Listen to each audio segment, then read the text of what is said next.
মুন্সিগঞ্জের টঙ্গিবাড়ি উপজেলার দিঘিরপাড় এলাকার মূলচর গ্রামে মাদক সেবনে বাধা দেওয়ায় কিশোর গ্যাং গ্রুপের একাধিক বাড়িঘরে সশস্ত্র হামলার অভিযোগ পাওয়া গেছে। এ সময় ভুক্তভোগী পরিবারের বাড়ি হতে 5 ভরি স্বর্ণালংকার ও নগদ 2 লক্ষ টাকা লুট করে নেওয়ার অভিযোগ করেন ভুক্তভোগী পরিবার। সরেজমিনে গিয়ে দেখা যায় দিঘিরপাড় এলাকার মূলচর গ্রামের নাসির হালদার এর বাড়ির দরজা টিনের বেড়াথায় গ্লাস ভাঙ্গা অবস্থায় পড়ে রয়েছে। ঘরের ভিতরের স্টিল আলমারি সুকেচের কাপড় চোপড় মেঝেতে ছড়ানো ছিটানো অবস্থায় পড়ে রয়েছে। এক ভিডিও চিত্রে দেখা যায় দিঘিরপাড় এলাকার কিশোর গ্যাং গ্রুপের আলিফ, ইয়াসিন, সানি, লিমন, ইসমাইল, কোবা, নজু, রাতুল হাতে কাঠের দাসা, চাকু নিয়ে মঙ্গলবার 29 এপ্রিল সকাল 8:30টার দিকে ভুক্তভোগী নাসির হালদারের বাড়িতে প্রবেশ করেন। প্রথমে তারা নাসির হালদার এর টিন ও কাঠের তৈরি ঘরের বেড়া কয়েক স্থানে পিটিয়ে খুলে ফেলেন। পরে দরজা ভেঙে ঘরে প্রবেশ করেন। এছাড়া তার পাকা ভবনের থাই গ্লাস একাধিক স্থানে ভেঙে ফেলেছেন। এছাড়াও পাশের ট্রলার চালক হবি হালদারের বাড়িতে প্রবেশ করে একই কিশোর গ্যাং গ্রুপ ওই বাড়ি ভাঙচুর করেন। এ ব্যাপারে ট্রলার চালক হবি বলেন, আমি আমার বাড়ির সামনের পদ্মা নদীতে ট্রলার চালাই। ওরা ট্রলার ঘাটে এসে প্রায় নেশা করে শুধু আমাকে অকথ্য ভাষায় গালিগালাজ করে।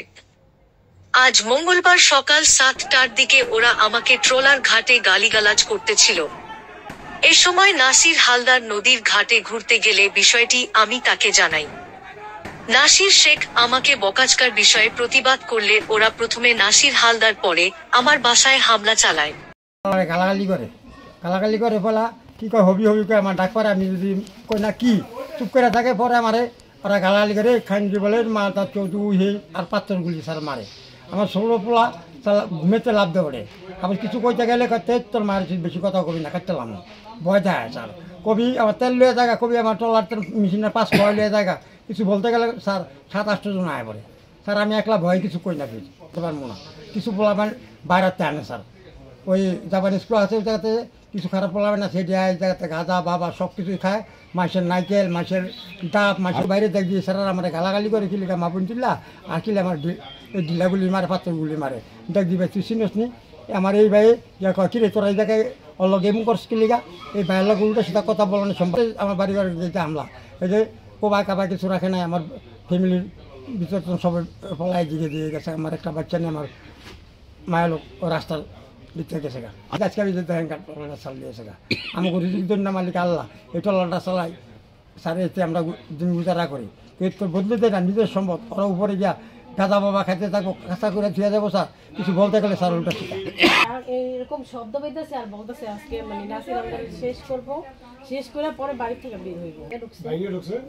তো আলমারি ভাঙলো, আলমারি ভাঙা ক্যাশ টাকা তারপর গহনা এগুলো ছিল, এগুলো নিয়ে গেল। আমাদের হবি কইলো দাদা এরকম এই পোলাগুলি চিনি মানে আমি দিয়ে গেলে তো কে করে দিই কয় আমাকে আপনি হইতে দরকার কি আপনার? আমি কে করে আপনি তো চিনেন না আমাকে? আমি নাম চিনি তো এখন কিলি গাইছ এইভাবে আইছি তোমার কৈফত দিতে ওটা কিলি গাইছি। এই কথা এক কথা 2 কথা তকার দিকে ওর পরে এরা মনে করে আমার লাগে মনে করে অনেক পাকাপাকি। আমি এলাম একলা আর হলো 4 জন। এই আবার মনে করে হেরা এই দলমল বান্ধা টিন্দা এই আমার বাসায় আইলো।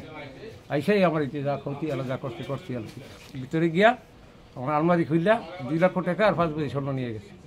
হাতে যার অস্ত্র নিয়ে আসছে, যেহেতু কোবাইতে দাও দিয়া যাই এলো চাপাটি আনতে বা ছুরি আনতে যাই আছে সব কিছু নিয়ে এসে আমি তো আটকে নি, আমি টিকিট দিয়ে আপনার আটকে তুই দিছি বললেন। ওরা পিড়াই মেরে দাদা ভাইছে সঙ্গে। স্থানীয়রা বলেন এই কিশোর গ্যাং গ্রুপটি গত 5 আগস্টের পরে এলাকায় খুব বেপরোয়া হয়ে উঠেছে। তারা মাদক সেবন ছাড়াও বিভিন্ন অপকর্ম করে বেড়াচ্ছে। এ ব্যাপারে টঙ্গিবাড়ি থানা ওসি মহিদুল ইসলাম বলেন, আমি বিষয়টি শুনছি। ট্রলার ঘাটে চর থাপ্পড় মারাকে কেন্দ্র করে বাড়িঘরে হামলা ভাঙচুরের ঘটনা ঘটেছে। অভিযোগের প্রেক্ষিতে আইনগত ব্যবস্থা গ্রহণ করা হবে। তখন সমাজ 8টা থেকে 8:30 হবে। তখন ওরা ওই জায়গা থেকে মানে একজোটে 20-25 জন হবে। হ্যাঁ, ওই গিট দিয়ে 20-25 জন একসাথে হবে। দৌড়ে আসলো, কেউ হাতে সুইচ গিয়ার ছিল, কেউ হাতে রান্দা ছিল, কেউ হাতে বড় বগি ছিল, কেউ লাঠি ছিল, এরকম সবাই দল বেঁধে ইয়া। হ্যাঁ, খালি হাতে কেউ ছিল না, সবার হাতে অস্ত্র ছিল। তো দৌড়ে আইসেই আপনার মনে করেন প্রথমে গেট বাইরে ভাঙলো, গেট ভেতরে কূপ দিল, এরপরে গ্লাসের মাথায় ইটা মারলো, তারপরে এই দরজা মরজা যা আছে এই যে আপনার প্রত্যক্ষ সাক্ষী এই যে আপনার সামনে যে ইটা দিয়া এটা দরজা একার ভেঙে ছিল তছনছ করছে। তো আমরা অনেক চেষ্টা করছি থামানো মানে আমরা তো ঠেকাইতে গেলেও তো আমাদেরও মারবে। তো আমরা তো বাইরে যারা পারছি এদের টাকা বলছি বাবা তোমরা এগুলো করো না এগুলো করো না। ওনারা তো খালি বলতেছে নাসির আলতার কম নাসির আলতার খুব মেরে ফেলাই এক কথাই নাসির আলতারা মেরে ফেলাই। এই ভিতরে ঢুকিয়া তখন মারামারি শেষ চলে গেছে, তখন আমরা ভিতরে ঢুকলাম, যাই দেখলাম যে টাকা পয়সা সলঙ্কার নিয়ে গেছে।